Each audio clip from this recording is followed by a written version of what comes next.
Steph, what was your view of what happened between Draymond and Steve? Oh, sorry, hold on. I'm looking. I ain't seen this yet. Sorry, what'd you say? What was your view of from what happened with Draymond and Steve? They're just having a good conversation. It's kind of for them to talk about, not me. As the leader of the team, do you think because he left the bench that this will linger more than other episodes that have happened in the past? I don't think so. I don't know. I know he came up here and talked about it. I haven't had a chance to talk to him, so I'm pretty sure we know how to be professional, though. Steve called that one of your best one of the team's best games. The way you guys came out in the second half, but even some of the shots in the first half, they just didn't fall. But he was very happy with everything. What was sort of your assessment on the game and how other guys came up in the second? I think our intentions were good on offense to try to move the ball, move bodies, get organized. And to your point, we didn't get discouraged if shots weren't falling. We still played with force on both ends. And, 13 turnovers, we look at that number as a good indicator of decisive basketball. And I think everybody played confidently with a purpose, meaning if you had a shot, you shoot it. If you got a driving angle, take it. If you don't have anything, swing it. It was a good concerted effort to do that, no matter if shots were falling or not. How would you describe the mood of this team through 30 games, 15 and 15? It's a little up and down, as I'm sure any team that's 500 experiences, where you feel like right now we're excited that we're putting some good efforts together and it's showing up with wins, but again, you don't ever get too ahead of yourself. So just excited for another big game on Christmas Day, and hopefully we can keep it going. So the vibes are good right now. How do you feel about this particular rotation, this substitution pattern where it's pretty much you and Draymond together, and then when you guys are off the court, it's Jimmy and shooting?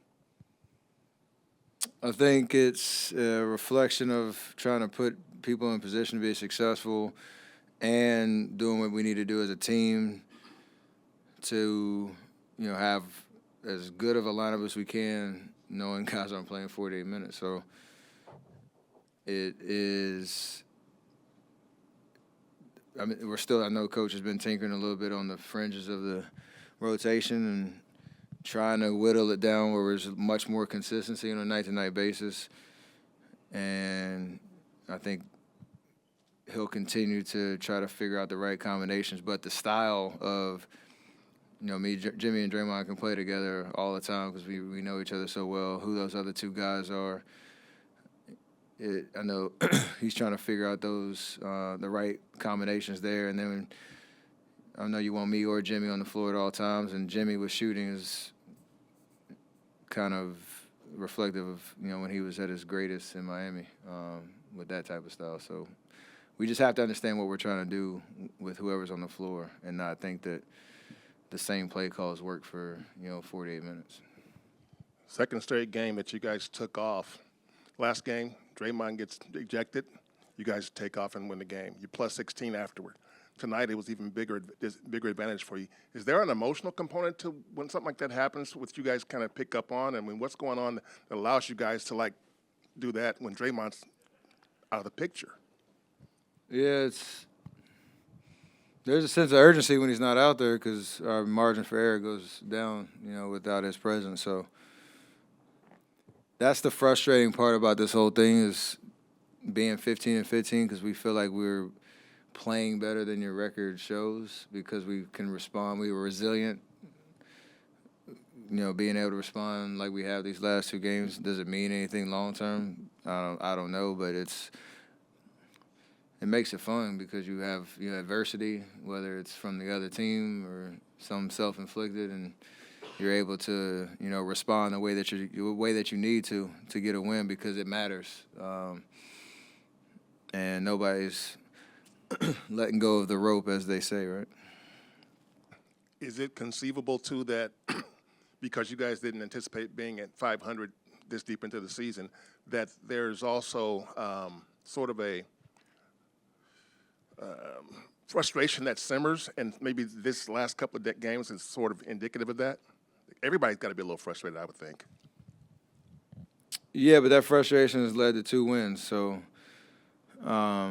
it's unfortunate that we're up here after, considering where we've been and 2-game win streak and protecting our home court, that the vibes of the questions are a little bit more negative than they should be, because I get why you're asking them. But like I said, downstairs right now, the DJ's got a good playlist going. Guys are getting their work in. We're having a good time because we're winning. Hello, Steph. Buddy Hield got a pretty struggle this season, so how much important he got 3 points on the court tonight? You love to see one go in for him, knowing the last 2 games he's been out of the rotation, but we trust and know Buddy's, again, a professional. He gets his work in. He takes care of himself. He's going to stay mentally locked in because he knows it can come back to him, and he has to be ready for when it does. So it's our job to encourage him. It's his job to, keep himself ready. And about your shoe selection, any good idea for your next game, the Christmas? I have some great ideas. Steph, plus minus has always been kind of a big number for BP, plus 36 tonight. Where did you feel his impact most, and when do you feel he's at his best? Yeah, he's such a unique player because, he has an ability to connect lineups. You don't even really know what position he plays. He just tries to, make winning plays. I think tonight it was just hustle. It was energy. It was, I'm going to try to impact the game, whether shots are falling or not. Fly around. He got 2, loose balls, diving on the floor, offensive rebounds. So, or 8 offensive rebounds. It was just his motor. And as a young guy, we need that.